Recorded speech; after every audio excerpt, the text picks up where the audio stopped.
पिछले 11 दिनों में नरेंद्र मोदी को उतनी गालियां मिली हैं जितनी उन्हें पिछले 11 सालों में नहीं मिली। ये वो देशद्रोही प्रदर्शनकारी कौन हैं जो कॉलेज की क्लासरूम में होने के बजाय सड़कों पर हैं और देश में अराजकता फैला रहे हैं? क्या ये प्रदर्शनकारी मोदी की कब्र खोद रहे हैं? कोई जुहादी टुकड़े टुकड़े गैंग जो सोरोस के पैसों से चलती है? या ये लोग देश में अराजकता फैला रहे शहरी नक्सली हैं?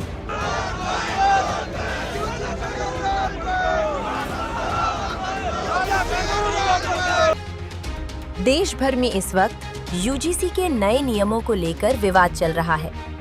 पिछले दिनों यूजीसी के नए नियमों को लेकर सड़कों से लेकर सोशल मीडिया तक विरोध देखने के लिए मिला।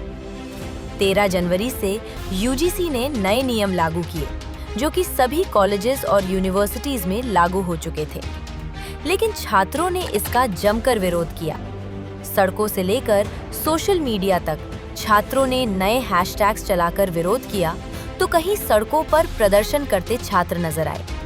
जातिगत भेदभाव को लेकर ये नियम बनाया गया था, लेकिन जातिगत नफरत को ही बढ़ावा देने के लिए इस नियम को बताया गया। सवर्ण समाज के लोगों ने इसका जमकर विरोध किया। साधु संत भी इसमें सामने आए और साथ ही कई राजनीतिक नेताओं ने भी इसका विरोध किया। अब इस नियम को लेकर जो कि सुप्रीम कोर्ट तक पहुंच चुका था, उस पर एससी ने सुनवाई करते हुए फिलहाल स्टे लगा दिया। 19 मार्च को इस पर नए सिरे से सुनवाई होगी और दोबारा इस पर फैसला किया जाएगा। क्या कुछ पूरा मामला है? आखिर यूजीसी के किन नियमों के विरोध में जो है छात्र सड़कों पर उतरे हैं? क्यों इसका विरोध हो रहा है? सुप्रीम कोर्ट ने क्या कुछ बताया है? सब कुछ हम आपको इस वीडियो में बताएंगे, लेकिन सबसे पहले बताते हैं 13 जनवरी से जो नियम यूनिवर्सिटीज में लागू हो चुके थे, उनका विरोध आखिर क्यों हुआ? दरअसल सुप्रीम कोर्ट ने रोहित वेमुला केस पर सुनवाई करते हुए यूजीसी को नियम बनाने के लिए कहा था।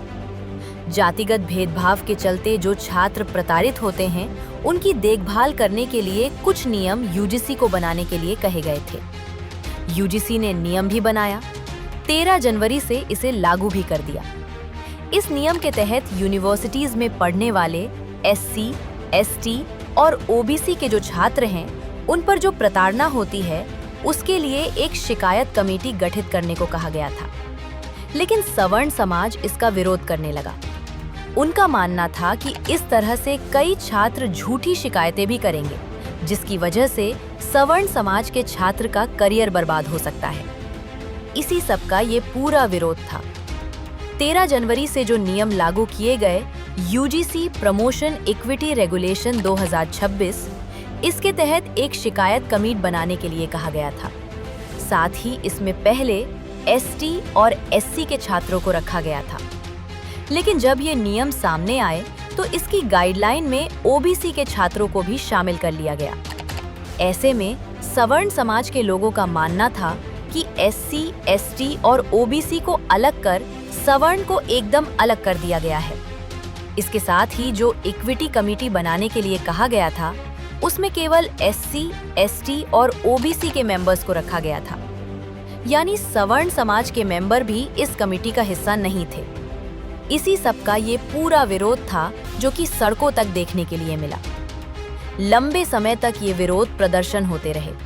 छात्रों ने इसका विरोध किया, मामला सुप्रीम कोर्ट तक पहुंचा और अब सुप्रीम कोर्ट ने गुरुवार को इस पर सुनवाई करते हुए फिलहाल इस पर स्टे लगा दिया है।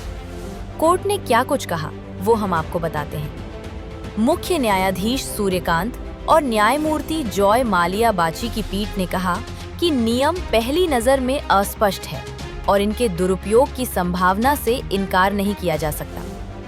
अदालत ने ये भी सवाल उठाया कि जब भेदभाव की परिभाषा पहले से मौजूद है, तो जाति आधारित भेदभाव को अलग से परिभाषित करने की जरूरत क्यों पड़ी? सीजीआई सूर्यकांत की टिप्पणी सबसे ज्यादा चर्चा में रही, जब उन्होंने कहा, हमने जाति विहीन समाज की दिशा में जो भी प्रगति की है, क्या अब हम फिर से पीछे की ओर जा रहे हैं? अब सुप्रीम कोर्ट ने तो अपना फैसला सुना दिया। 19 मार्च को इस पर दोबारा फैसला सुनाया जाएगा, लेकिन तब तक के लिए सवर्ण समाज जो इसका विरोध कर रहा था, वो शांत हो चुका है। जो लोग सड़कों पर प्रदर्शन कर रहे थे, उनका मानना है कि सुप्रीम कोर्ट ने गंभीरता से उनकी बातों को सुना है और अब इस पर फैसला 19 मार्च को होगा। लेकिन एक पक्ष ऐसा भी था जो यूजीसी के नियमों का सपोर्ट कर रहा था। अब वो सुप्रीम कोर्ट के फैसले के खिलाफ सड़कों पर उतर आया है। यानी पहले भी इसका विरोध चल रहा था, अब भी विरोध हो रहा है और यूजीसी का विवाद जो है वो थमने का नाम नहीं ले रहा है।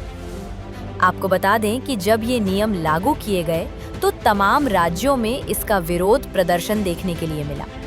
ब्राह्मण समाज, सवर्ण समाज ने इसका पुरजोर विरोध किया। 13 जनवरी को अधिसूचित किए नए नियमों का पहले सोशल मीडिया पर विरोध शुरू हुआ। देखते ही देखते इसके विरोध में जगह जगह प्रदर्शन होने लगे। मामला बढ़ते बढ़ते सुप्रीम कोर्ट तक पहुंच गया। यहाँ इसे चुनौती दी गई। इन नियमों का विरोध मुख्य रूप से सामान्य वर्ग के लोगों की तरफ से देखने को मिल रहा है। जयपुर में करणी सेना, ब्राह्मण